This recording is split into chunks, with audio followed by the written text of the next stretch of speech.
G'day, and welcome to the AHDC podcast series, Health Design on the Go. I'm your host, David Cummins, and today we're speaking to Andrew Hemming, who is a managing director at Centuria Healthcare. For more than 2 decades, Andrew has worked across investment markets around the world with a focus on healthcare properties. As managing director at Centuria Healthcare, Andrew is responsible for strategic business growth in the health sector while also trying to find health assets that provide cost-effective and best models of care around Australia. We welcome Andrew as part of our Future of Health series and look forward to understanding more about Andrew's focus over the coming years. Welcome, Andrew. Thank you for your time to be here. Thanks, David. Good to chat with you. I've been in healthcare for about 20 plus years. You're very similar. I think it's only sort of now more recently where people are identifying the future of health, knowing that the aging population is going to increase, skill shortages is going to reduce. There seems to be a lot of investment into infrastructure at the moment. But I personally still don't see a way how we're going to survive the next 20 plus years with this aging population. As a health economist who has worked in health for a long time, what are your thoughts about the future of healthcare? I think the future's probably not as bleak as you're making out, but it is going to get tougher. We're very fortunate in Australia. We've got a very good public system, and that's probably the benchmark from which we can start to cost efficiencies and health outcomes in both the public and the private sector. What we've seen over the last 30 years is public and private sectors probably work fairly well in terms of efficiency. So that means waiting lists for surgical or even psychiatric care treatment have been relatively short. I'm going to say 4 to 6 months. What we transformed to today, we've got the public environment where waiting lists are 2+ years, right? Certainly as we have an aging demographic, that's likely to increase. The problem is actually the cost and sustainability financially of the private system. It's really expensive from a private health insurance point of view. It's expensive from a out-of-pocket customer point of view. And there are question marks on the outcomes of the models of care from a health point of view. What we have today is we've got a lot more transparency than what we've ever had. So we now know that there are better models of care which have better health outcomes. That's things like mental health. There's reasons that people should go and have average lengths of stay of 7 to 10 days in a hospital, but they should then also be out of a hospital and receiving care either in their home or in the community. That cost model is very different than what we're used to, having lengths of stay of 14 to 21 days. I mean, that alone changes the cost model, but it practically makes sense having people integrate into the community quicker and being serviced on a longitudinal basis rather than just an episodal basis, right? So when we think of care, cost is always an important factor, but the treatment of care, not just as a one-off, but as an ongoing care plan is vitally important to having that patient not then be readmitted even in the next 6 or 12 months, but even over a longer period of time. So you mentioned from the outset skill sets and resourcing. COVID's highlighted some systemic issues that we've got, and we see it in some of our hospitals. Our hospitals are more efficient and they're better models of care, they're shorter lengths of stays, but still we're seeing it throughout the whole system, not just in Australia, but globally. Nurses is a prime example whereby COVID reduced the workforce. Some of the workforce went back overseas, about a third of the workforce. But also, a lot of the workforce are now opting out of the system because it's been pretty tough going for these individuals over the pandemic period. So subsequently, what we've seen now, only recently, as of last week, wages increased by minimum 15%, and those increases will come. Therefore, if you've got increases in cost through wages and increase in competition, the model has to be more competitive, but it has to be based on both a cost point of view and a care point of view. And today, that's got to be built out. And as you say, over the next 20 years, you actually have to build, develop, and construct these models of care. The old models of care in big hospitals, in some locations will work. In some, it just will not work because they're too fixed in their costs and too inefficient. Yeah, I 100% agree. I do think now is a time to challenge those models of care. I'm still always surprised, as you talked about, these wait lists for the traditional cardio ortho neuro is well into the years now in public system. But why do you think there are people who aren't really taking up that private health model where they could reduce their wait time, even though still these days that private healthcare, that treatment is still a few months to Yeah. years away now? There's two really simple reasons. It's really complex, but two simple reasons. One, private health insurance is opaque. It's hard to understand, even for those that work in the business community or in the health sector or in insurance, find it tough to navigate through what that health policy means in terms of rebates for the services that they may need for themselves and let alone their family. The second thing is wages generally in Australia and in OECD nations have been increasing at sub 3%, about 2.6 to 2.8% wage increases each year. But the price, the cost of health insurance has been increasing at around about 6, maybe sometimes 7%. So that may not seem a lot of difference each year, but it meaningfully adds up where people in their household budgets are thinking, why do I need health insurance? It's costing me a lot of money. I'm not using it. When I do use it, I don't get a lot of money back. I'm just not going to use it.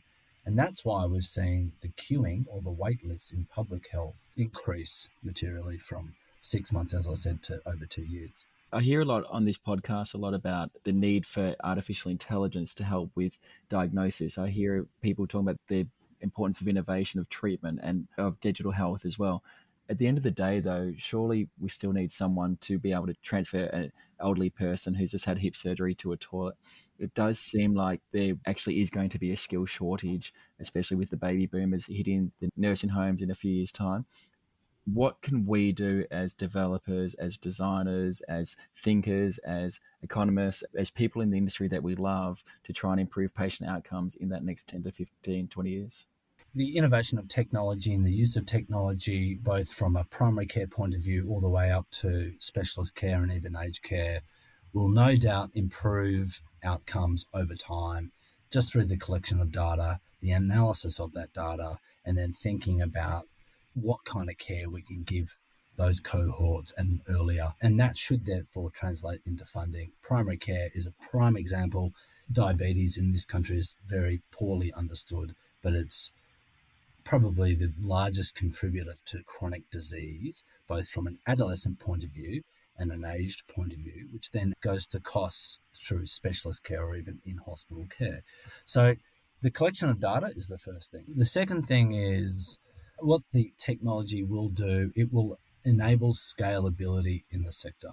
So a hospital, as I mentioned earlier, and I'll stick with maybe mental health, there'll be lower lengths of stay, 7 to 10 days as opposed to 14 to 21 days, and then more at-home or community consultations or care provided. Technology enables that to happen, whether it be through collection of data through questionnaires of how that resident or patient is feeling, or through blood pressure, heart, cardiac issues, and through just levels of stress, sleeping, things like that, which a specialist will be able to analyze over a longitudinal basis of 12 months and then make better assessments. So technology will assist, but we're a industry that's a service industry that's led by people. So it's going to improve the margin of these businesses, but it's not going to be the savior. What we need to do is just have better cost structures and better models of care that prevent readmission of patients into the most expensive part of the care chain, which is hospitals. Yeah, it's interesting. I know Centuria very well, where you literally aim for that short stay hospital sector, the smaller, more decentralized hospitals. It's very different from the public sector these days, which are rolling out $1 billion hospitals in Western Australia and $1 billion hospitals in South Australia, which I personally don't understand, where you have so much money put towards a facade and a hospital, but you only get a few hundred beds. Can you please talk about the difference between spending all this money on central health versus the benefits of decentral health, where you can probably have a greater reach of community, which also gives probably, in my opinion, if it's more decentralized, more access to staff as well? Having public hospitals and large public hospitals is necessary, particularly as we have an aging demographic and increased comorbidity and therefore increased acuity and non-ambulatory care. You'll need people to stay overnight longer as the older they get in a public system. But the public system should really be for highly acute patients, right? That's what it's there for. The private system should really not be for that patient cohort at all. It should be for just lower acuity, acute and subacute care. So that means elective.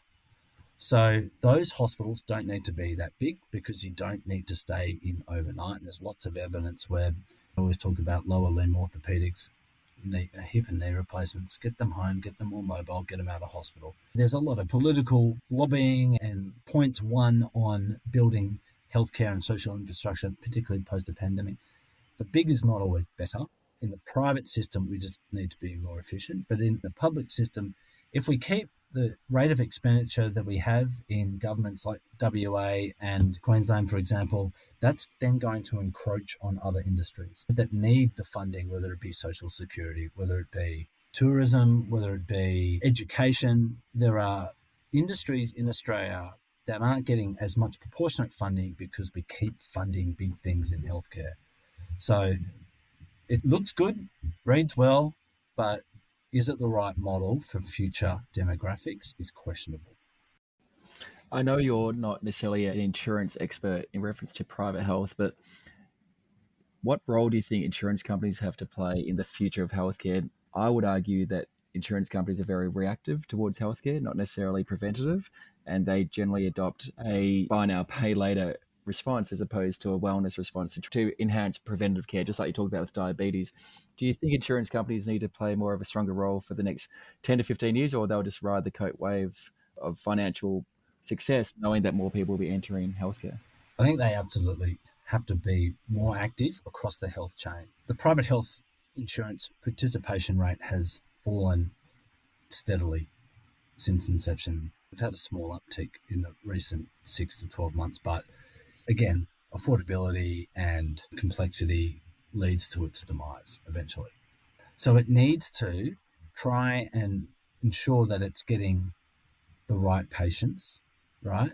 Not just frequent flyers, but the right patients, which means it probably needs to invest upstream into primary care. Now, we have seen examples of this, not just through NIB, but Medibank. It owns a primary care business through its health business, right? Private health insurance is not in primary care, but it is probably likely for them to talk about collecting data to understand the behaviours, to improve the whipsaw effect for those, as I said earlier, whether it be chronic illnesses like diabetes or asthma or mental health, to ensure that they're slowing down the rate of growth into the expensive part of the system. And if they do go to the hospital, get them into where they go in and go out more quickly.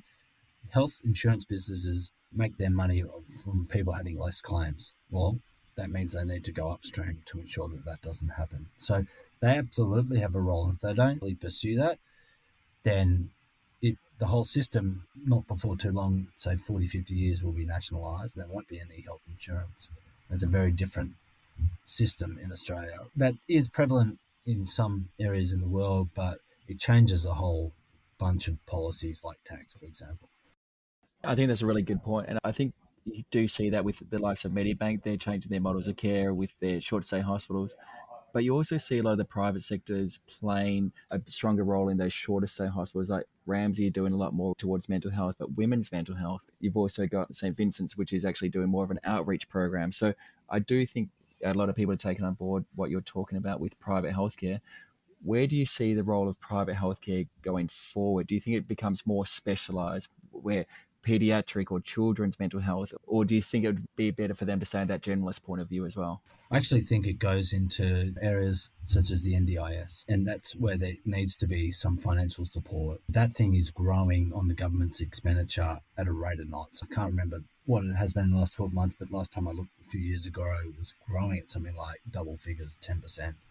That's huge, right? When you've got wage growth at sub 3%. So it needs some private sector support, and it's misunderstood, and actually it makes a lot of sense for insurers. We've seen NIB recently start through one of its subsidiaries to fund an NDIS program. So you've got insurers right now funding that part. We've got baby boomers dying off and other parents who have looked after their kids who have been disabled. The kids are older now, they've got no accommodation. The accommodation bit through private insurance support is really important. So we talk about things like key worker accommodation. Well, this is another form of accommodation that can be in part funded out of pocket, but also through government and insurance subsidies that can be done on scale. Right now, the model is subscale, right? And therefore, you're not getting a lot of corporate institutional interest. So any funding support, whether it be through government, state or federal, or private health insurance, will ensure a more institutional approach to some of these long-term issues, accommodation being one of them. So just before we go, just an important question. A lot of designers, developers, construction people within our health sector industry are literally talking about hospitals now that will probably be commissioned, late 2028 to 2030, which is hidden with the sustainability goals of 2030, which is hidden with the baby boomers hitting aged care. What advice would you give for people now for the future who are doing this design, doing these feasibilities? What would you like them to look at when it's incorporating models of care, design, sustainability? What should we be doing now to try and soften the blow of the future? Geez, that's a very interesting question that's got a lot of answers to it. Look, I think essentially is malleability.